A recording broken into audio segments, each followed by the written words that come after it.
Everybody, welcome to के S आरतानी education. हम लोग डिस्कस कर रहे हैं क्लास 12 का economics Gujarat board.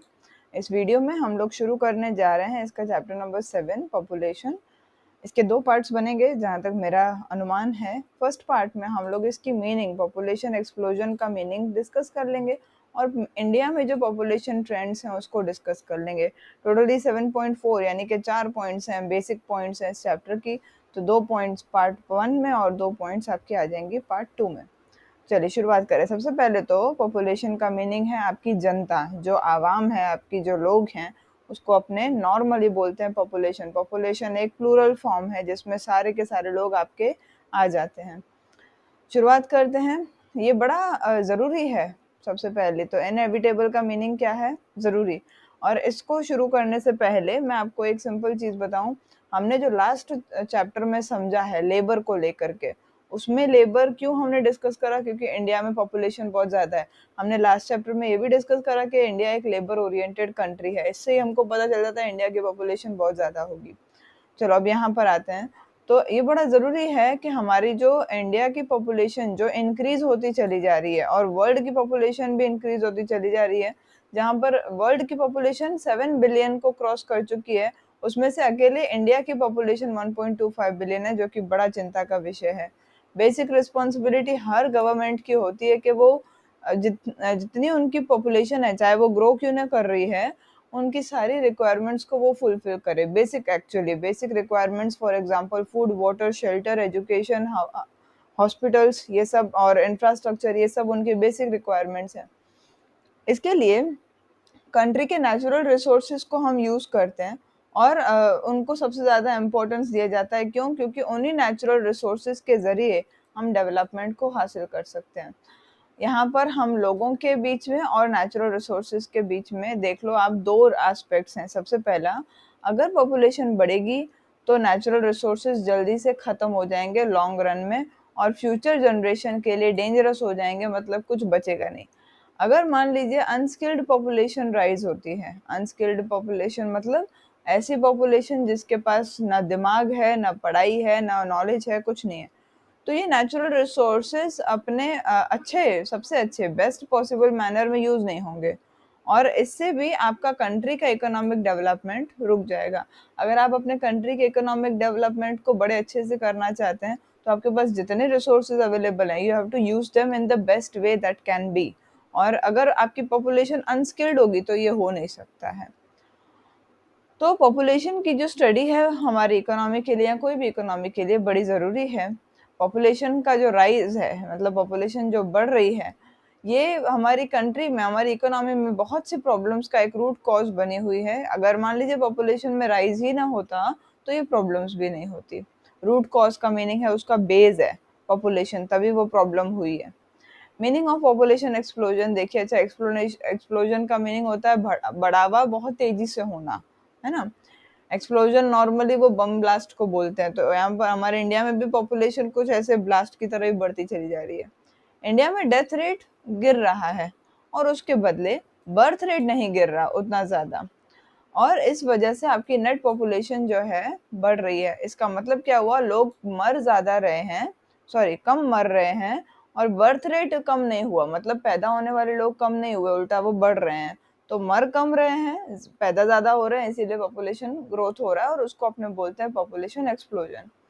Population rise जो है हमारे लिए सबसे बड़ा यानी इम्पोर्टेंट और सबसे बिगेस्ट रीजन है हमारे कई सारी प्रॉब्लम्स का या वर्ल्ड की कई सारी प्रॉब्लम्स का। पूरे विश्व में ऐसा इतना तेजी से पॉपुलेशन में ग्रोथ कभी नहीं देखा गया जैसा अभी प्रेजेंट में देखा गया, और इस बात से इंडिया भी अछूता नहीं है। इंडिया में भी ये चीज़ देखी गई है। 1931 और 2011 के बीच में कंटिन्यूस राइज हुआ है पॉपुलेशन में। 1951 में इंडिया की पॉपुलेशन थी 36.1 करोड़, जो अब 2011 यानी लास्ट सेंसस तक 121.02 करोड़ हो गई है। यानी 60 साल के अंदर हमारी पॉपुलेशन 84.92 करोड़ बढ़ी। और एवरेज ग्रोथ जो था, रेट था, मतलब एक साल में कितनी बढ़ी, तो अराउंड 2.5%। आप 84.92 को 60 से डिवाइड कर दीजिए, ये आंसर आ जाएगा। और ज़्यादा पॉपुलेशन और ग्रोथ जो है उसका हाई रेट ये सबसे ज़्यादा कब बढ़ा? 1970 के बाद इसको आइडेंटिफाई किया गया और इसको हमने नाम दे दिया पॉपुलेशन एक्सप्लोजन। सेकंड पॉइंट देखें, population trends in India. India में जो ट्रेंड है, अब सबसे पहले तो इस वर्ड का मीनिंग क्या हुआ? ट्रेंड का मीनिंग, ट्रेंड का मतलब है हमारा जो ग्राफ है वो आप देखेंगे कैसे चल रहा है और किन किन चीज़ों से वो इफेक्ट हो रहा है। ट्रेंड में कौन कौन सी चीज़ें इंक्लूड होती है? एक तो कितना पॉपुलेशन है, साइज, कितना वो ग्रो हो रहा है, क्या बर्थ रेट है, क्या डेथ रेट है, रूरल अर्बन पॉपुलेशन कितनी, यानी कितने लोग आपके गांव में रहते हैं, कितने आपके शहर में रहते हैं, मेल टू फीमेल का कितना प्रोपोर्शन है आपकी, कि जितनी मेल्स हैं उतने फीमेल्स हैं कि नहीं हैं, और उनके रिलेटेड स्टैटिस्टिकल इंफॉर्मेशन प्लस उनको इंटरप्रेट करना और उसमें से एनालिसिस करना। इंटरप्रेट करना यानी उसको एकदम अच्छे से स्टडी करके हमें पता चले कि हाँ इससे ये चीज़ हुई है। एनालाइज करना मतलब आगे चल के हम ये प्रॉब्लम को कैसे सॉल्व कर सकते हैं। सबसे पहला पॉपुलेशन सेंसस जो है 1871 में इंडिया में हुआ था, और ये एक इनिशिएटिव था, एक शुरुआत थी जमशेदजी टाटा की। उसके बाद सिस्टमैटिक सेंसस होने लगा 1891 से, और उसके बाद हर 10 साल सेंसस होता है। फर्स्ट सेंसस इंडिपेंडेंट इंडिया का 1951 में हुआ था। लास्ट हमारे इंडिया में सेंसस हुआ था 2011 में, 21 में नहीं हुआ था बिकॉज ऑफ कोरोना। अब सबसे पहला जो ट्रेंड है आपका वो है size and growth rate of India's population. Total population जो है इंडिया का, उसके अंदर अलग अलग पीरियड्स में, यानी अलग अलग सालों में अलग अलग रहा है, और परसेंटेज इंक्रीज जो है या परसेंटेज डिक्रीज जो है वो आपको यहाँ पर्टिकुलर टेबल में दिखाई देगा, और इसी चीज़ को हम बोलते हैं पॉपुलेशन ग्रोथ। इस टेबल को अगर आप ध्यान से देखें, 1901 में आपका परसेंटेज 0.08% जो है ग्रोथ रेट हुआ था। कुछ कुछ साल ऐसे भी हैं जहाँ पर ग्रोथ रेट ना हो करके उल्टा वो कम हो गई थी, नेगेटिव हो गया था, जैसे 25.2 से 25.1 हो गया 1911 से लेकर 1921 तक। बाकी सबका आपको डेटा यहाँ पर दिख रहा है। उसके बाद ये कंटिन्यूस प्लस ही होते चला जा रहा है, कभी नेगेटिव नहीं हुआ। इसी चीज़ को उन्होंने इस पर्टिकुलर ग्राफ में अटैच कर दिया है। जो ये सोर्स है इस टेबल का वो है census of India 2011, total population crores में, और ये यहाँ पर है ईयर्स। उन्होंने इस पूरे डेटा को, यानी उन्होंने 1951 से ग्राफ में दिखाया, यहाँ से लेकर के पूरा डेटा उन्होंने ग्राफ में शो कर रखा है। अच्छा, इससे कंक्लूजन्स क्या क्या निकले वो देखते हैं। अच्छा, इसके एनालिसिस और कंक्लूजन्स की अगर हम बात करें तो ये बता रहे हैं, सबसे पहले जो 1901 से 1921 का जो टाइम था, उसमें रेट ऑफ ग्रोथ जो था पॉपुलेशन का काफ़ी स्लो था, बहुत धीमी गति से पॉपुलेशन आपका बढ़ रहा था। 1901 से 1911 में सिर्फ और सिर्फ 5.7% इंक्रीज पाया गया। 1911 से 1921 में उल्टा डिक्रीज पाया गया, 0.03% लोग कम हो गए। इसका रीज़न था हाई डेथ रेट, यानी कि ज़्यादातर लोग मर रहे थे। उसका रीज़न था फेमाइन्स, यानी कि बार बार आपकी भूखमरी हो रही थी, फूड की कमी हो रही थी, लोगों को खाना मिल नहीं रहा था, अप्रोप्रिएट फूड नहीं मिल रहा था, और इसके कारण कई डिसीजेस होने लगे, जैसे कोलेरा, प्लेग, ट्यूबरक्लोसिस, मलेरिया और इन्फ्लुएंजा, जिसके कारण आपका डेथ रेट बढ़ने लगा। 1921 को छोड़ करके बाकी सारे सालों में पॉपुलेशन ग्रोथ रेट जो है वो हाई था आपका, और इसीलिए 1921 को ईयर ऑफ ग्रेट डिवाइड कहा जाता है। इसको 1921 के बाद हर डिकेड में, यानी हर 10 सालों में पॉपुलेशन ग्रोथ रेट जो है आपका हाई रहा है। 1951 में प्लानिंग जो है इंडिया में स्टार्ट हुई थी, ये याद रखने वाले साल है। 1947 हम सबको याद है कि हमारा इंडिपेंडेंस था। 1951 से हमारा 5 ईयर प्लानिंग जो है वो 5 ईयर प्लान वाला शुरू हुआ था। जब प्लानिंग 1951 में शुरू हुआ था तो उस टाइम पे हमारा पॉपुलेशन 36.1 करोड़ था, जो 5 डिकेड्स के बाद, यानी 2001 में, 5 डिकेड्स यानी 50 साल, उसके बाद वो 102.7 करोड़ हो गया था।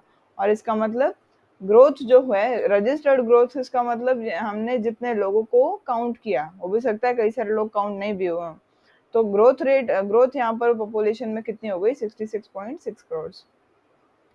प्रेजेंट टाइम में इंडिया का जो पॉपुलेशन है हर साल 170 लाख से बढ़ता है हर साल, और एक ऑस्ट्रेलिया इंडिया की पॉपुलेशन में ऐड हो जाती है। इसका मतलब ऑस्ट्रेलिया की टोटल पॉपुलेशन इतनी है 170 लैक्स, और इतनी पॉपुलेशन ऑस्ट्रेलिया जितनी, एक ऑस्ट्रेलिया जितनी पॉपुलेशन हर साल इंडिया में ऐड हो जाती है। चाइना मोस्ट पॉपुलेटेड कंट्री है, जबकि ये भी अब फैक्ट एकदम अलग हो गया है, गलत हो गया है। इसमें लिखा है इंडिया सेकंड है, जबकि अब इंडिया फर्स्ट है, चाइना सेकंड है पॉपुलेशन के मामले में। 1911 में इंडिया की पॉपुलेशन थी 25.2 करोड़, 2011 में वो हो गई है 121.02 करोड़। डेमोग्राफर्स वो लोग होते हैं जो इनके बारे में अपनी जानकारी बताते हैं कि भाई आगे चल के क्या होगा। वो फोरकास्ट करते हैं कि 2000 साल तक, मतलब ईयर 2000 तक इंडिया की पॉपुलेशन 100 करोड़ मार्क को क्रॉस कर जाएगी, जो सही भी हो गया। वर्ल्ड डेवलपमेंट रिपोर्ट 1997 के हिसाब से इंडिया की पॉपुलेशन 93 करोड़ थी उस साल तक। 2011 के सेंसस के हिसाब से 2011 और 2025 के बीच में इंडिया की एस्टिमेटेड पॉपुलेशन थी 139.98 करोड़, और हम अभी करंटली इसको क्रॉस कर चुके हैं, हम अभी हैं 2025 में। मेल एंड फीमेल पॉपुलेशन देखें, gender distribution of population in India, यानी कितने मेल्स हैं और कितने फीमेल्स हैं।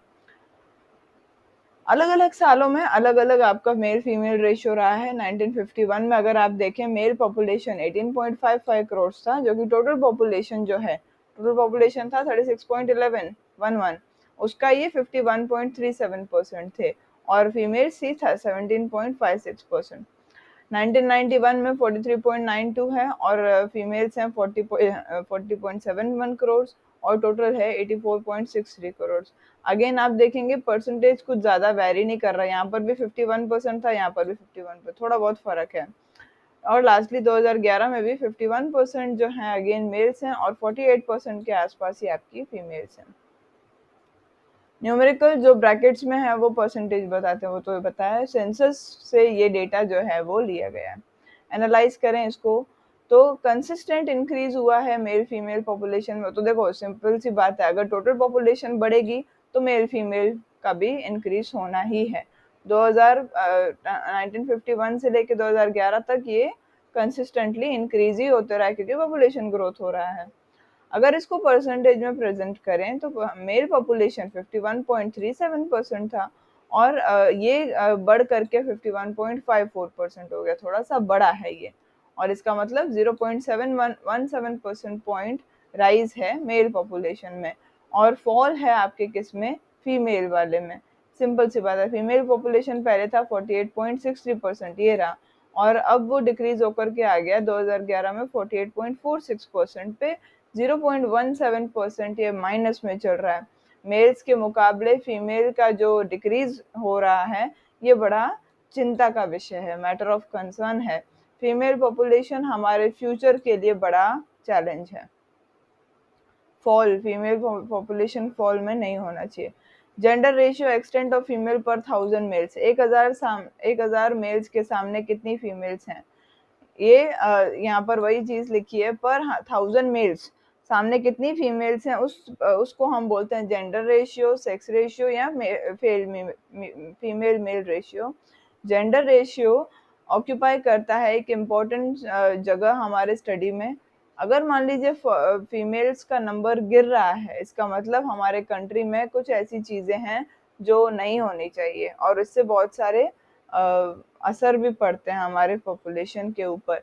अगर स्क्यूड जेंडर रेशियो है, स्क्यूनेस आपने पढ़ा होगा उसमें, आपकी स्टैटिस्टिक्स में, स्क्यूड जेंडर रेशियो है, तो बहुत सी प्रॉब्लम्स हैं जो हमारी इकोनॉमी में आएगा। स्क्यूड का मतलब है झुका हुआ, अगर फीमेल कम हो गई तो भी प्रॉब्लम, और मेल्स कम हो गए तो भी प्रॉब्लम है। मैरिज को लेकर के, फैमिली को लेकर के, रिप्रोडक्शन को लेकर के कई सारी प्रॉब्लम्स आएंगी। अगर आप जेंडर रेशियो को आपने सही से अभी पढ़ लिया, तो पॉसिबल है कि आप समझ पाएंगे कि जेंडर रेशियो में एडवर्सिटी क्यों है। क्यों, सिंपल सी बात है, हमारे समाज में लड़कियों को कम चाहा जाता है। बहुत से ऐसे डेवलप्ड कंट्रीज हैं जहाँ जेंडर रेशियो ज्यादा है, मतलब फीमेल्स ज्यादा है, मेल्स कम है ना। मोर देन 1000 फीमेल्स हैं, सामने 1000 ही मेल्स हैं। इंडिया में केरला को छोड़ करके बाकी सारे स्टेट्स में फीमेल मेल रेशियो कम है। 2011 के डेटा के हिसाब से केरला में 1000 के सामने 1084 फीमेल्स हैं। लोएस्ट फीमेल्स जो हैं वो हैं 879, और वो हैं आपकी हरियाणा में। ये पाया गया है कि सोशल, कल्चरल और इकोनॉमिक फैक्टर्स हैं इस एडवर्स फीमेल मेल रेशियो के ऊपर। एडवर्स का मतलब है नेगेटिव, है ना, आपके फीमेल घटता जा रहा है, मेल्स बढ़ते चले जा रहे हैं। इसमें सोशल, कल्चरल और इकोनॉमिक फैक्टर्स क्यों हैं, तीनों को मैं एक्सप्लेन करूँ। सोशल फैक्टर्स का मतलब है हमारी सोसाइटी क्या चाहती है, मुझे बेटा चाहिए। कल्चरल क्यों है, उन लोगों को ऐसे होता है कि हमारा वंश आगे बढ़ेगा, है ना। इकोनॉमिक क्यों है कि बेटा अगर पैदा होगा तो पैसे कमा करके देगा, बेटी पैदा होगी तो उल्टा उसके ऊपर पैसे खर्च करने पड़ेंगे।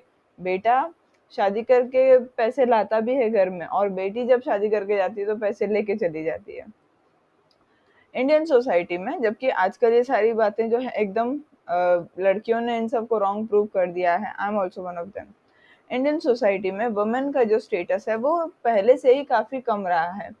उनको ध्यान नहीं दिया जाता है, उनकी न्यूट्रिशन पे, उनकी हेल्थ, एजुकेशन, उनकी ओवरऑल अपब्रिंगिंग, कैसे उनको बड़ा किया जाना चाहिए, सारी चीज़ों को निगलेक्ट किया जाता है, ध्यान नहीं दिया जाता। डाउरी सिस्टम भी इसका एक बहुत बड़ा रीज़न है क्यों गर्ल्स को निगलेक्ट किया जाता है। डाउरी सिस्टम मतलब दहेज देना। इसके इसके अलावा अर्ली मैरिज, उनकी बड़ी जल्दी शादी हो जाती है, बार बार उनको बच्चों को जन्म देना पड़ता है, इससे उनकी हेल्थ पे बुरा इफेक्ट पड़ता है। इससे फीमेल्स का हाई डेथ रेट भी होता है। माइनर और अडल्ट फीमेल्स बहुत जल्दी मर जाती हैं क्योंकि वो ये सब सहन नहीं कर पाती हैं। इन सब चीज़ों के कारण लो फीमेल पॉपुलेशन इंडिया में है as compare to males. India में एक और रीज़न है जो हाई डेथ रेट का एक बहुत बड़ा कारण बना हुआ है, और वो है लड़कियों के ऊपर किए जाने वाले अत्याचार। जेंडर रेशियो को देखें, 1901 में 1000 मेल्स के सामने 972 मेल्स फीमेल्स थी। गुजरात में 954 थे, जो कि अब घट करके 2011 में 1000 के सामने पूरे देश में 940 फीमेल्स हैं, और गुजरात में सिर्फ 918 है। और आप अगर इन नंबर्स को ध्यान से देखेंगे, ये नंबर्स गिर ही रहे हैं सिवाय इस पर्टिकुलर ईयर के, है ना। बाकी सब सालों में नंबर्स गिर ही रहे हैं, और उसके बाद फिर बढ़ते चले गए। चलो ध्यान दें अब इसके कंक्लूजन्स पे। 1901 से लेकर 1991 तक 1000 मेल्स के सामने नंबर ऑफ फीमेल पॉपुलेशन घट ही रहा है, 1991 तक, जैसे मैंने बताया यहाँ तक। लेकिन 2001 और 2011 एक ऐसा पीरियड था जहाँ पर आपका फीमेल पॉपुलेशन जो है वो बढ़ रहा है। ये किस लिए? बेटी बचाओ प्रोग्राम, और क्यों उन्होंने एक दिया एनकरेजमेंट गर्ल चाइल्ड के बर्थ को, कि भाई बच्चियां अगर पैदा होती हैं, लड़कियां पैदा होती हैं, तो सरकार भी काफी हेल्प करती है। ये बेटी बचाओ प्रोग्राम के तहत होता है। गुजरात के अंदर हम बात करें तो 1901 से 2001 में तक ये कंसिस्टेंटली फॉल ही होते चला जा रहा है, और ये इससे हमारा सोशल और कल्चरल इम्प्लीकेशंस क्रिएट होते हैं। इससे हमारी एक सोच बन जाती है, गुजरात में लड़कियों को ज्यादा नहीं चाहा जाता। इवन पता है पहले ये होता था कि हम लोग जैसे प्रेगनेंसी के दौरान ही पता चल जाता था what is the gender of the child, और जैसे उनको पता चलता था कि लड़की है वो बच्चे को गिरा देते थे। यहाँ पर इसीलिए एक रूल लाया गया है कि gender of child is not disclosed until the birth of the child, जो कि बहुत अच्छी बात है। इसके रीजंस अगर हम डिस्कस करें, यहाँ पर अभी आ जाते हैं वापस, कि क्रेज है या प्रेफरेंस है मेल चाइल्ड का, है ना। और हमारे मेडिकल साइंस में फीमेल फोइटिसाइड यानी कि फीमेल को जैसे इम्प्रूव करना, कि भाई फीमेल्स अगर हैं तो उनको कैसे हम अच्छा करें या उनको कैसे हम गिराएं, ये जो भी है, इसको रोकने के लिए गवर्नमेंट ने सेक्स डिटेक्शन लीगली बैन कर दिया, जो मैंने अभी बताया। फीमेल फर्टिसाइड यानी कि फीमेल जब बच्चा उनको पता चलता है तो वो उसको गिरा देते थे। तो इससे इसको इम्पोज करने के लिए, इसको रोकने के लिए सरकार ने इम्पोज किया है, यानी थोपा है एक चीज हमारे ऊपर। सेक्स डिटेक्शन हम लोग नहीं कर सकते, कौन सी क्या है अंदर, लड़का है क्या लड़की, नहीं पता कर सकते। लेकिन इसका इम्प्लीमेंटेशन सिर्फ पेपर्स पे ही रहा है, आज भी इलीगली बहुत से लोग बता देते हैं। और कुछ ऐसे स्टेट्स हैं जहाँ पर इकोनॉमिकली प्रॉस्परस लोग रहते हैं, यानी बहुत पैसे वाले रहते हैं, पंजाब, हरियाणा, गुजरात, वहाँ पर फीमेल्स और मेल्स के बीच में इम्बैलेंस देखा जाता है। और इसका रीज़न यही है कि वो पहले ही सेक्स देख लेते हैं कि अंदर कौन सा बच्चा है, लड़का है कि लड़की है, और फिर लड़की को गिरा देते हैं। एज वाइज पॉपुलेशन की बात करें इंडिया में, एज वाइज पॉपुलेशन मतलब कितने एज ग्रुप में कितने लोग रहते हैं। एग्जाम्पल कि कितने परसेंटेज लोग 0 to 14 ईयर्स के एज में रहते हैं। एज वाइज पॉपुलेशन से हम पता कर सकते हैं कि कितने लोग वर्किंग हैं और कितने लोग नॉन वर्किंग हैं। सिंपल सी बात है, 0 to 14 वाले नॉन वर्किंग होंगे, 65 एंड अबव वाले भी नॉन वर्किंग होंगे। बचा हुआ ये जो बीच वाला लाइन आप देख रहे हैं, ये आपका वर्किंग वाला ग्रुप है। इंडिया में अगर हम बात करें, इस टेबल को एक बार समझ लेते हैं। 0 to 14 में 2005 तक 32.78% लोग थे, और एस्टिमेटेड 29.21% लोग जो हैं, पर्सन नहीं है एक्चुअली, इतने ही लोग हैं, तो इतने आपके एस्टिमेटेड हैं अभी 2014 तक। 15 to 64 में ये करोड़ हैं, 62.44 करोड़, और अब आपके एस्टिमेटेड हैं 65.30 करोड़, और 65 एंड अबव में आते हैं 4.78 करोड़, और ये हैं 5.49 करोड़ एस्टिमेटेड। यहाँ पर उन्होंने बताया ईयर, और आपका यहाँ पर है percentage of population in different age groups, वो यहाँ पर दिया हुआ है, और ये परसेंटेजेस उन्होंने इस ग्राफ में दिखा दिए। एक्चुअली वो परसेंटेज ही था। ये था नॉन फैक्ट के डेथ रेट में बदलाव है, फर्टिलिटी रेट आपका जो है, अगर मान लीजिए डेथ रेट चेंज होता है, मान लीजिए ज्यादातर लोग जो हैं इस बीच वाले के, यानी कि 15 to 64 में अगर डेथ रेट ज्यादा हो जाए तो फिर ये कम हो जाएगा, 65 अबव वाले बढ़ जाएंगे। और फर्टिलिटी रेट, यानी कि अगर इन्फेंट पैदा होता है 1 साल के अंदर, अगर वो जीवित रहता है तो वो सही है, फर्टिलिटी रेट उसका गिरेगा नहीं।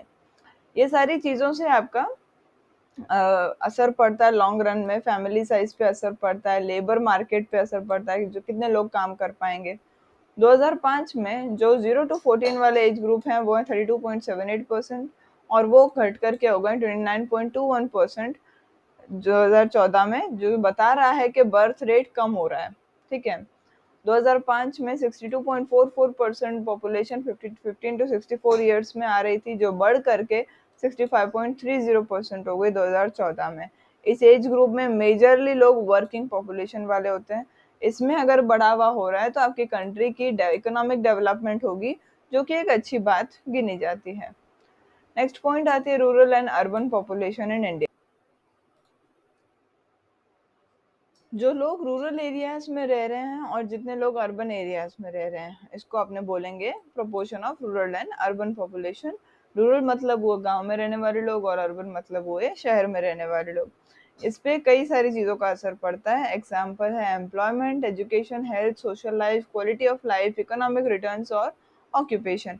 एम्प्लॉयमेंट का मतलब होता है आपके काम काज, रोजगार, जो भी आपको जहाँ मिलेगा आप वहाँ जाएंगे। अच्छी शिक्षा आपको जहाँ मिलेगी आप वहाँ जाएंगे। सिमिलरली हेल्थ, सोशल लाइफ, कैसी आपको ज़िंदगी वहाँ मिलेगी। इकोनॉमिक रिटर्न्स मतलब आप अगर एक इंडस्ट्री खोलना चाहते हैं, आप अगर रूरल एरिया में जाके खोलेंगे तो उसमें आपको ज़्यादा फ़ायदा नहीं होगा जितना फ़ायदा आपको अर्बन एरिया में होगा। ऑक्यूपेशन यानी आपका धंधा क्या है, उन सब चीज़ों पे आपका पॉपुलेशन अफेक्ट होता है। 1901 में 21.2% जो है करोड़ लोग जो हैं वो रूरल एरियाज में रह रहे थे, और 2.6 खाली अर्बन में रह रहे थे।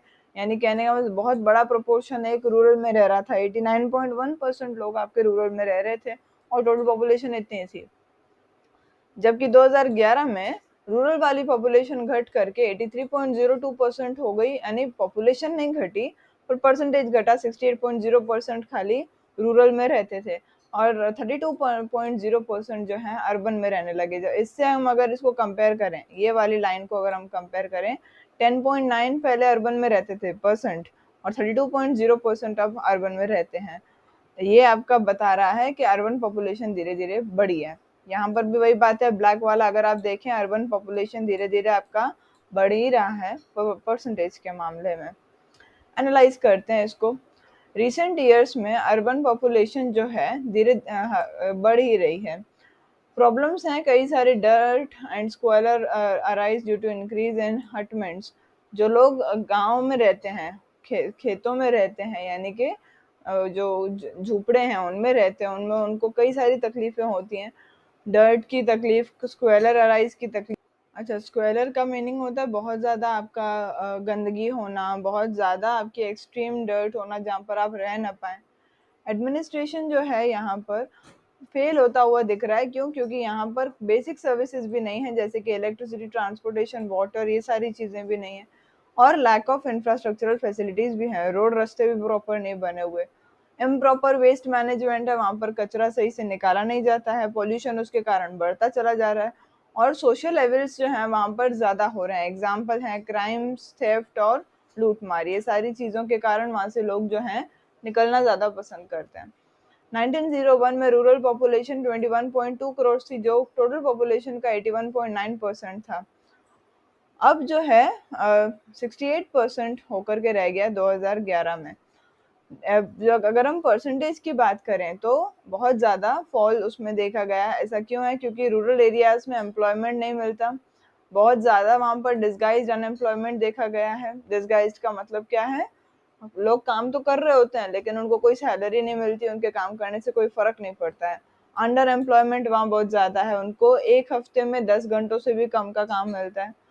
और लार्ज स्केल एम्प्लॉयमेंट अपॉर्चुनिटीज उनको कहाँ मिलती हैं? अर्बन एरियाज में, और इसीलिए लोग रूरल से अर्बन में आना पसंद करते हैं।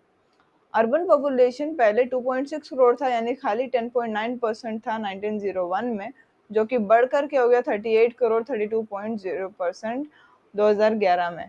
इसका मतलब हर डिकेड में, हर 10 साल में परसेंटेज वाइज जो है इंक्रीज होता चला गया हमारी रजिस्टर्ड जो पॉपुलेशन है। ये इसीलिए है क्योंकि बहुत सारी फिजिकल फैसिलिटीज हैं अर्बन एरियाज में, जैसे कि electricity, school, college, theatre, housing, good roads, अच्छे अच्छे रास्ते उनको मिलते हैं, ट्रांसपोर्टेशन, कम्युनिकेशन फैसिलिटीज, कल्चरल और एंटरटेनमेंट एक्टिविटीज, और साथ साथ में गुड मेडिकल ट्रीटमेंट। ये सारी चीज़ें, ये सारी जो अमेनिटीज उनको मिलती हैं, इसके कारण आपके लोग जो हैं अर्बन एरियाज में आना पसंद करते हैं। बहुत से लोगों ने माइग्रेट कर रखा है रूरल से अर्बन में, और इसका रीजन है अबॉलिशन ऑफ जमींदारी सिस्टम और control of money lenders on business. Rural areas में जमींदारी सिस्टम चलता था पहले, और मनी लेंडर्स का ही कंट्रोल रहता था उनके बिजनेस। मनी लेंडर कौन है? जिसने, मान लो मुझे अगर बिजनेस खोलना है, उसने, सामने वाले ने मुझे पैसे दिए, तो मेरे बिजनेस पे कंट्रोल भी उसी का रहता था। ऐसे ऐसे रीजंस के कारण कई सारे लोगों ने माइग्रेट कर दिया है रूरल से अर्बन में। इस वीडियो को हम यहीं ख़त्म करेंगे। जो पॉइंट नंबर 7.3 है और 7.4 है उसको हम डिस्कस करेंगे पार्ट 2 में। Thank you so much for patient hearing. Have a good day.